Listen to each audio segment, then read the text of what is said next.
many eggs have you eaten? This is my third. And good morning. There aren't any others left.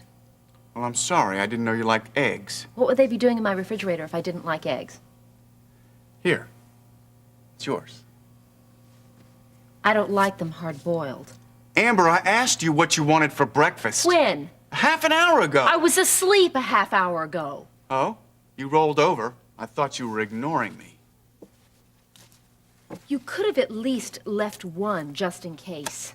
This isn't your house. No, and the car that you drive to work sometimes isn't always your car, is it? And the tabs I pick up at the King's Arms aren't always your tabs either, are they? No, I was running up a bill. Well, if I was going to collect for those things, I would have done it last night. I'd say you did. Well, if I did, I could have gotten a better return on my money someplace else. Well, maybe you should have.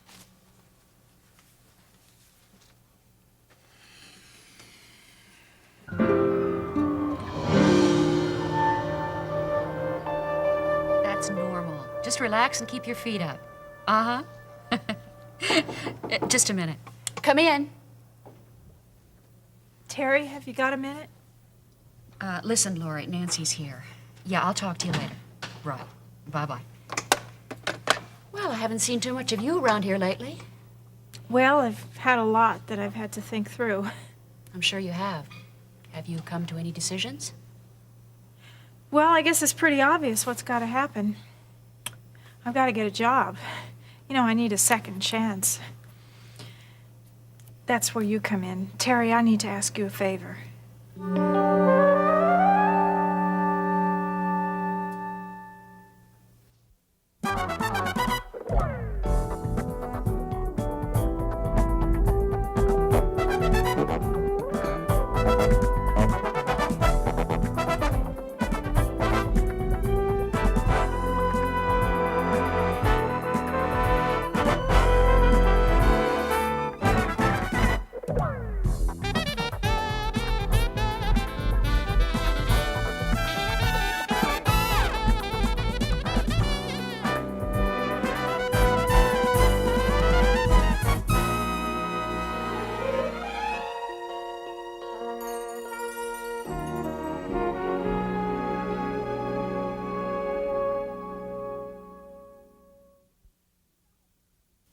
Well, what I need is a job, you know, so I can get off people's backs. Well, what about the unemployment office? They usually have a line on available work. Well, yeah, if I want to spend the summer just pouring tar and picking up roadside litter. I mean, you don't want your sister doing that, do you? Nancy, you haven't proven yourself responsible for holding any other jobs. Right, and that's where I'm going to change when I'm given the chance. What chance? Well, I found this ad in the Chronicle. It's for a nurse's aide position at this hospital. Here, read it. And no, that's all right. I know what it says. You placed the ad? I authorized it. But Terry, I mean, this would be great for me. I mean, why don't you just come directly to me? Well, from an employer's point of view, because you have no training, no background, no references. Yeah, but Terry, you're my reference, and what I don't have in background, I make up for in enthusiasm. And as far as training, well, I mean, it's only a nurse's aide, right? Right, which is why the job is perfect for pre-meds or undergrads working on a nursing degree. Yeah, but Terry, the fact remains, you say I've got the job, and I've got it, right? Wrong. You would have to see Mrs. Wilson in personnel and fill out an application. Yeah, but that's only a technicality. You'd fill out the application, and if it meets the job requirements, then it's passed on to me. I review it, and along with all the other applications, I pass that on to Mrs. Riviera. Well, who is that, your boss? No, she's the head of the department. Well, wait a minute. You're over Mrs. Wilson and Mrs. Riviera then, Yes, right? but the fact remains that I listen to their suggestions. It's called diplomacy. And what you want is called nepotism. Terry, I need this job. I could do it. I know I could. Well, I suppose I can't keep you from filling out the application. But as far as going to bat Terry, for it, thank you so Nancy, much. Oh, I really Nancy. appreciate it. You're the best sister. Nancy, listen to me. Thanks. Nancy. So, you want me to leave? Oh, Gil. Look, the only reason this started is because I just wanted you to recognize what's mine around here. Fine. Why don't you put your initials on the eggs next time? Oh, come on, Gil. That's enough. I've got to go to work. No. Look, maybe we shouldn't see so much of each other. What? I've spent the night here maybe 3 times in the last 2 weeks. Well, maybe they've just been the wrong times. I don't know, something has got to change, Gil. It's just not like it used to be. It hasn't been since the Canterbury came down. Agreed. But I've changed. You haven't. Go on. Because I had to face and live through the first disaster in my life. Stop right there. I know what's coming. So you admit it? I certainly do not admit it. Stacy uses this line on me all the time about how I haven't suffered enough. Isn't that what you were going to say? I was going to say that you've never gotten past your own suffering. Mine or anybody else's has never mattered to you. That isn't true. What about my mother's suffering? She matters to me, you know it. Yeah, your interfering in your mother's life just proves my point. You're just trying to protect yourself, the same way you did when I needed your help. Oh, get over it. Oh, I am. I needed you to open up, and you couldn't. We had a simple agreement before all of this started. No commitments, no long-term anything. Who's talking about that? All I wanted was I know exactly what you wanted, among other things. You wanted pity. I can't believe I got involved with a man so much like my father. Your father? You're carbon copies. You dig yourself a hole and then you crawl into it. And then you start crying about tough times. Well, I didn't invest in the Canterbury or you, and I got nothing in return, except what happened in that room. And that's all you asked for. That's right. I thought you were smart enough to know about that. I only said it word for word. I was smart enough. I just wasn't strong enough. I've been doing a lot of thinking lately, Amber. And I realized that for most of my life, I've enjoyed not needing people, especially women. And because they needed me, that made me feel stronger. Boy, was I ever fooling myself. I was ignoring my own feelings. Inside was the only place I didn't look. And when I did, I realized that I was empty. And I was frightened. Because I knew that I always wasn't going to be able to run as hard, or play as hard, or work as hard. Or perform as well. Yeah, that too. And I realized I needed support from a real woman. Get out. I will. I'll be back for my things. Just get out!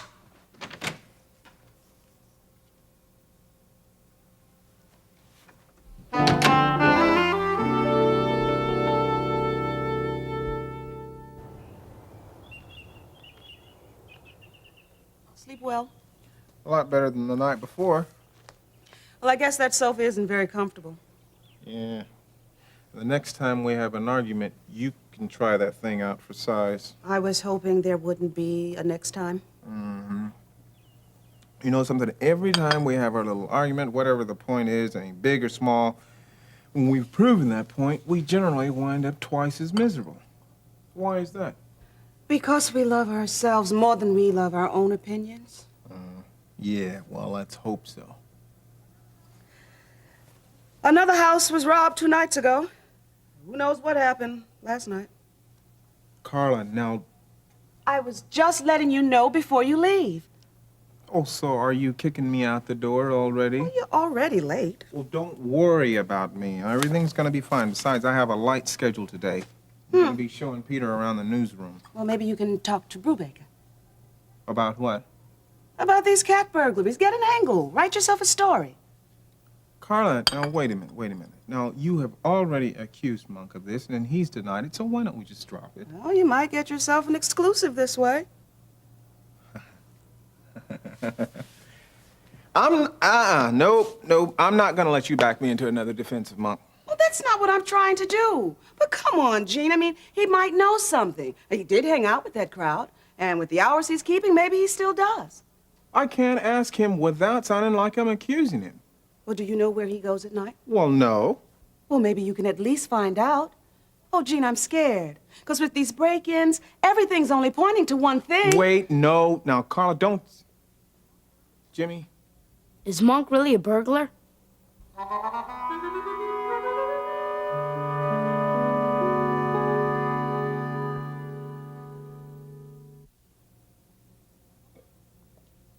Does Monk really steal things? That's not what I'm saying, Jimmy. Why didn't you tell him what you meant? Oh, Gene, please. I'm serious. Would you please give him the facts? I'm not saying that Monk has stolen anything. I just thought maybe he might know something about the thefts that have been happening in the neighborhood. Like he's not really stealing, but he's helping out someone else by stealing. No. Jimmy, come here. Sit down a minute. Let me explain something to you. What your mother is trying to say is that Monk probably has some old buddies from the Chesterfield neighborhood who's probably involved with this. And I'm sure that if Monk knew anything about it, he would be willing to come forward with that kind of information. I don't think Monk is the kind of guy who'd steal from a person. You're absolutely right, buddy. And the sooner we start making him feel at home around here, he's going to keep changing for the better. Now tell me what you have on your schedule for today. I'm going swimming at the Tylers. Hey, that's great. I wish I could come along with you. Hey, Mom, do you know where my swimsuit is? Mm-hmm. Bottom drawer, right-hand side. Thanks. And would you turn the sprinkler on for me before you go? All right. You think I'm mad, don't you? Yeah. You're right. Well, you can at least ask him where he goes. I mean, we deserve to know. All right, I'll ask him when I get home tonight. Knucklehead. See you. See you.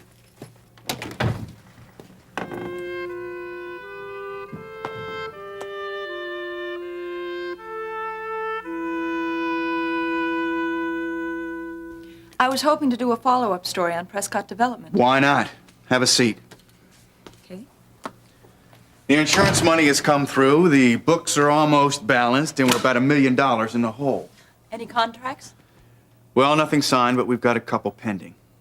Sounds like things are looking up. Well, my workers aren't going to burn me in effigy, if that's what you mean. And you've kept your sense of humor through it all. I think I've gained it, really. No thanks to your sister. How's that? Put that away. Fair enough, but I've got more questions. Okay, later, but I've got some questions for you, too. Has Amber ever been in love? I don't know. The parade of boyfriends has been endless ever since junior high. But nobody special. That's a strange question. She hurt you, didn't she? Would I join the parade if I said yes? I don't know. I'm sure most of the men Amber's had have been just as cold as she was. Do you think I was like that? Yeah, but it's none of my business. I wish it was. Excuse me? I've got another question for you. Okay. Will you go to lunch with me? This came in the inter-office mail this morning. It's from Lester. Please make time to see me today. We have very important matters to discuss. Warm, isn't it? Well, it's not definite. Oh, come on, Terry. You know Lester. He puts as little as possible in print. That way it makes it easier for him to retract what he says.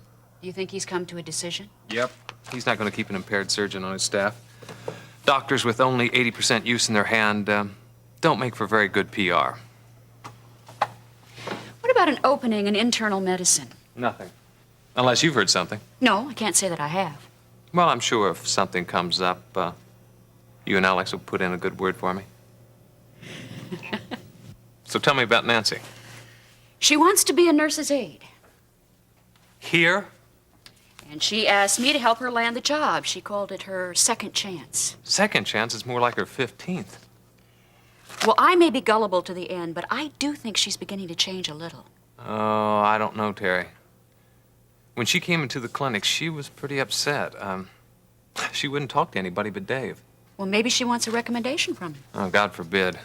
Anyway, I sent her down to personnel, Mrs. Wilson. Come in. I just talked to Mrs. Wilson and I charmed the socks off her. Lunch with me? Yeah. I need to talk things over with somebody. Well, why me? You seem to care. Well, not as much as some other people do. There's not as many as you think. Oh, hey, look, I didn't mean to upset you. I'm not upset. It's just a little unusual. What, you don't get asked out much? That's not it.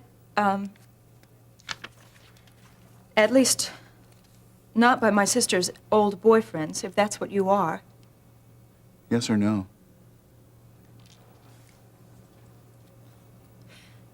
Where?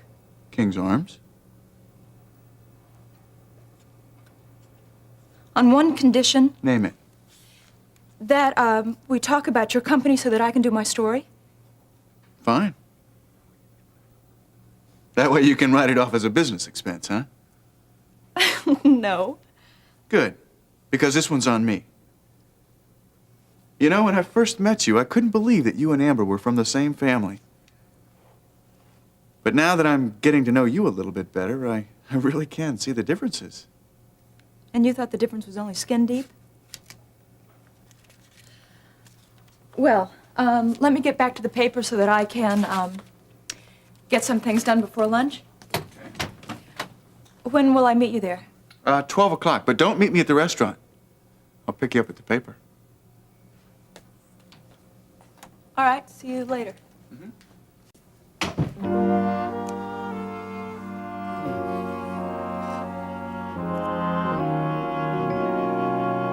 So what you do is punch this little button here, and everything is fed in downstairs. Comes out on a piece of paper? Mm-hmm. Then you don't need a copy runner anymore. Well, no, not exactly, but we still have our share of gophers around here. Say, you think you might be interested in working around here, buddy? Maybe. I don't know. I just figure I'm one in a million kids in college right now, and I'll end up with my nice family, nice house, you know. Yeah. Be bored out of my mind. Yeah, well, now, I tell you something. I know a lot of people who spent their whole lifetime scraping just for that. Well, I don't mean to be disrespectful. Yeah, but I don't have any of it yet. But it's not so great, huh? So tell me something. What does journalism have to do with these middle-class nightmares of yours? Well, I know when you and my dad worked together, there was a lot of excitement. Yeah, that's for sure. We had our excitement, the danger, and long hours. But, Peter, I tell you, it makes you appreciate that house, that family, and the yard, if nothing else. Hey, I've enjoyed the tour, but there's one more site I'd like to take in. What's that? Oh, Stacy. Hey, you two have something going there, buddy? I just figure she might be one of the few girls that I don't have to compete for with Gil. I see. Read's fine, Gene. Check my notes. Oh, good. Hey, Walter, you have a minute? I'd like you to meet a friend of mine. This is Peter Davidson. My boss here, the editor. Walter McGovern, Scott's son. Yes, sir. He Yeah. was a great man. Thank you. And it's a great loss. Thanks. Thanks a lot. Peter's thinking about taking up where his father left off. Oh, yeah? You're interested in the news? Checking it out. Oh, good. Let me know what you decide. I might be able to help you. Hey, Peter, that's pretty good. He doesn't usually do that kind of thing. Oh, yeah? That's right. No, especially the kind of reputation that your father left, which incidentally it would be kind of hard to live up to.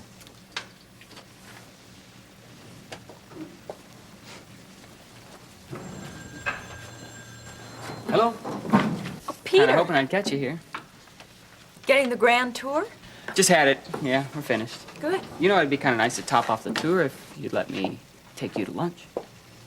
That's very nice, but I'm already going out with someone.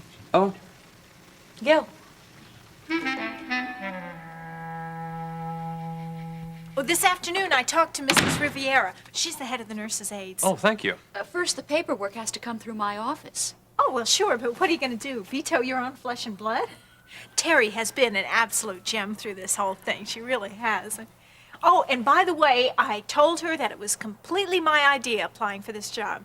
Oh, so you're not expecting any special favors from Terry? Well, let's just say I don't want to be obvious about it, you know. Nancy, I made my point the last time you were here. If somebody comes in who's more qualified and more capable than you are, I won't play favorites. Oh, well, you know, sure. And besides, it is a three-way decision. Okay, guys, you don't have to gang up on me. I know, you know. It's really a good thing that you're here, you know, because you could probably put in a good word for me. I know how the hospital staff must love the young doctors. Actually, I do have a very important meeting with Lester Lewis today. He's the top dog, isn't he? Chief Administrator. But because of my hand, he may ask me to leave the hospital. I've fallen out of favor with him. Oh, persona non gratis, huh? Maybe. You see, I've become quite a problem. Oh, but don't worry. I'll be glad to put in a good word for you, Nancy. No, that's all right. You know, a big guy like that, we don't want to bother him with this little job. I'm sure Terry can take care of the whole thing. Well, I have to tell you, I'm just thrilled that things are finally looking up. You are terrible.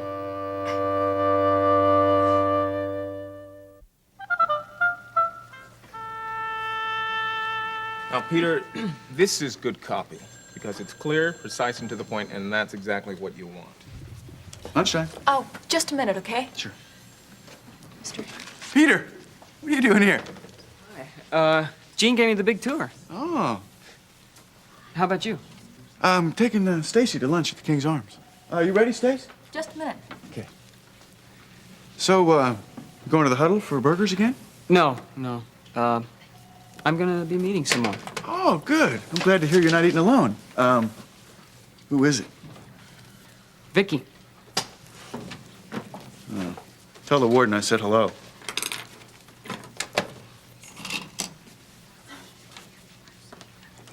Hey, Peter, how would you like to join me at Leon's Diner today? No, I was serious. If Stacy won't go to lunch with me, I just go see Vicky. I'm not gonna let a little thing like that get me down. Well, good man, buddy. You know, God's bigger than the problem with your hand. Well, sometimes I just don't know if he's bigger than this hospital. He is. Your future doesn't depend on Lester Lewis, so remember that. Well, how about if you tell Lester that? Sure, just don't tell him where it came from. Well, I'll be waiting to hear how it came out.